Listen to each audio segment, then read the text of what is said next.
لا تنسوا الإعجاب بالفيديو والاشتراك بالقناة وتفعيل الجرس.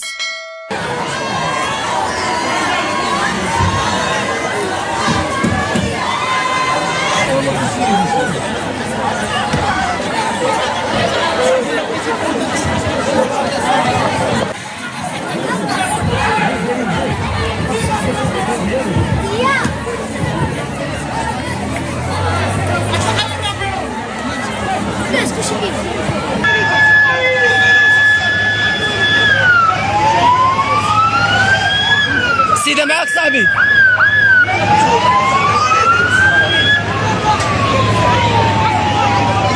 السلام عليكم، أهلا وسهلا ومرحبا بكم متابعينا الكرام. الحزن يخيم على مراسيم تشييع جثمان المشجعة الرجاوية نورة في جنازة حضرها العديد من مشجعي فريق الرجاء البيضاوي لكرة القدم وبعض الفصائل المساندة للفريق في غياب مسؤولي النادي الأخضر. دفن جثمان المشجعة التي توفيت أمس السبت في بوابة مركب محمد الخامس بالدار البيضاء تزامنا مع مباراة الرجاء البيضاوي ضد النادي الأهلي المصري. وقد وري جثمان المشجعة الرجاوية الثراء بمقبرة سيدي علي بونوارة بدوار لشهب المتواجدة على الطريق الساحلية الرابطة بين المحمدية والدار البيضاء والمقابلة لشركة سمير لتكرير البترول. وخلف موت المشجعة نورة حزنا كبيرا بين المغاربة، وانتشرت على مواقع التواصل الاجتماعي صورا للشابة مع تدوينات يستنكر فيها النشطاء ما وقع للراحلة البالغة من العمر 29 عاما. على يرتلها كلها مدغدغه، مضروبه للراس، مضروبه لرجليها، مضروبه كل شيء ما فيها ما يتشاف، راسها عامر بالغيس بحال الحاله ديال الورتله ما تبغاش العدو بحالتها، بحال لابسه حويجه كلهم بحال شاده ومرمده في الغيس. نتحملوا المسؤوليه. نحمل المسؤوليه، ما غنحمل المسؤوليه لما غنتحمل المسؤوليه. المسؤوليه على الناس اللي مسيرين الفريق، هما اللي خاصهم ينظموا شغلهم. الله يرحمها ونتمنى والله الناس يديروا حل، يديروا الاجراءات ديالهم ويشوفوا تما هذاك الانسان. حنا البنت ماشي حنا غادي يعني نتجروا فيها، بنت صحيحه وبنت هنا بنت ماشي ديال بنت موظفه بطوموبيلتها خدامه بفلوسها، مريضه ما مريضه والو. صحيحه البنت راه تبارك الله راه قوه جسمانيه، ماشي بنت ديال وحده ضعيفه. 29 عام شابه. واش تطلب دابا؟ ما نطلب، واش غادي نطلب ولدي؟ واش غادي نطلب؟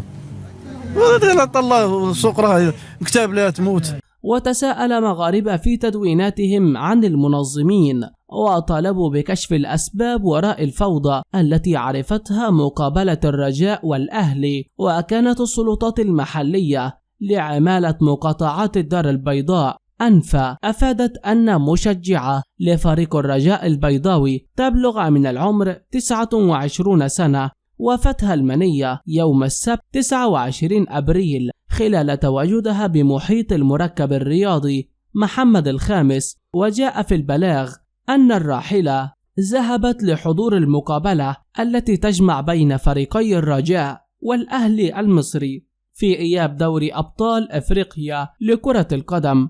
وأوضح البلاغ ذاته أن السلطات المحلية ومصالح الوقاية المدنية تدخلت فور إشعارها بالحادث، حيث تم تقديم الإسعافات الأولية للمعنية بالأمر، كما جرى نقلها على وجه السرعة إلى المستشفى الجهوي مولاي يوسف لتلقي الإسعافات اللازمة، إلا أنها فارقت الحياة بالمستشفى. وذكر البلاغ ذاته أنه تم فتح تحقيق من قبل المصالح المعنية تحت إشراف النيابة العامة المختصة للكشف عن ظروف وملابسات الحادث. وكان شهود عيان قد أكدوا أن الضحية سقطت خلال التدافع الشديد للجماهير أمام إحدى بوابات مركب محمد الخامس، حيث تم نقلها على وجه السرعة إلى قسم المستعجلات، لكنها فارقت الحياة فور وصولها إلى هناك. وقد نعى نادي الأهلي المصري والرجاء البيضاوي المغربي الأحد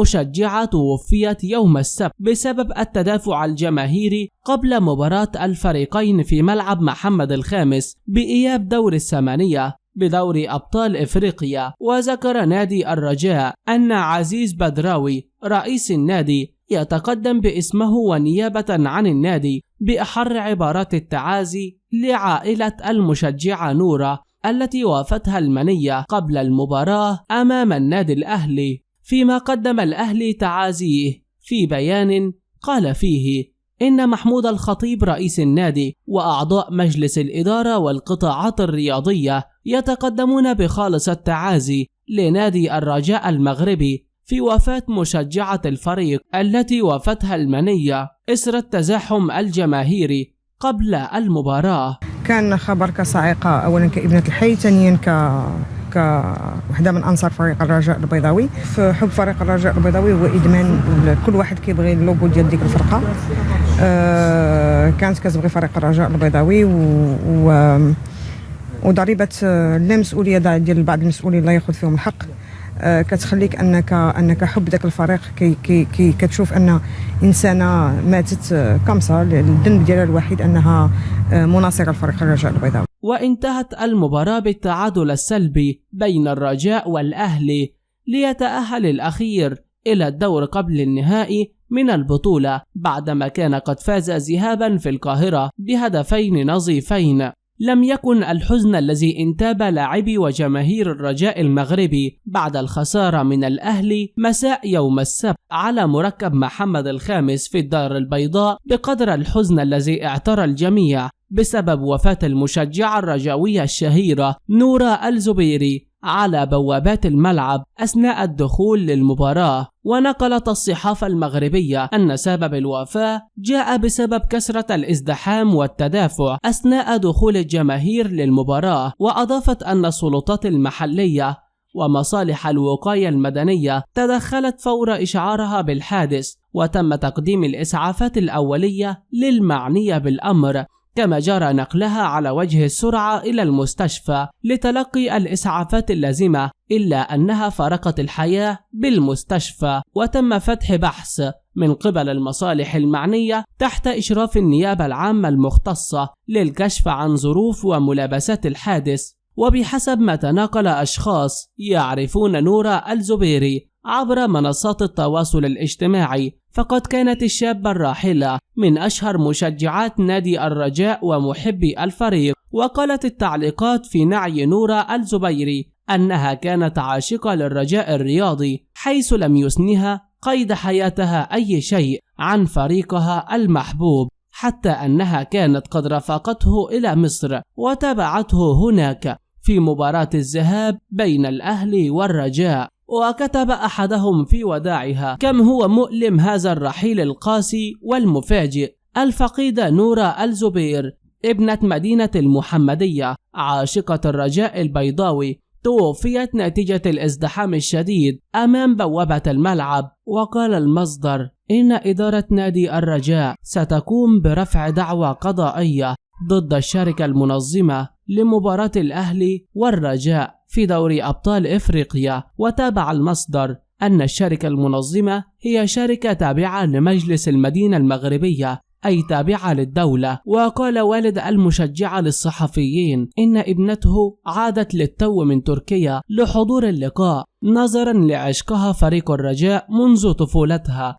وأوضح أن نور موظفة بشركة للتأمين تعرضت لإصابات قوية في أماكن متفرقة بجسدها وفارقت الحياة قبل نقلها للمستشفى، نافيا معاناتها من مشكلة صحية سابقة. وقدم محمد عبد المنعم مدافع النادي الأهلي تعازيه في وفاة مشجعة نادي الرجاء البيضاوي المغربي نتيجة التدافع الذي حدث. ونشر عبد المنعم صورة للمشجعة عبر حسابه الشخصي على شبكة التواصل الانستجرام وكتب: الله يرحمك ويغفر لك ويسكنك فسيح جناته. شكرا لكم على حسن المتابعة، دمتم في رعاية الله وأمنه، والسلام عليكم. لا تنسوا الإعجاب بالفيديو والاشتراك بالقناة وتفعيل الجرس.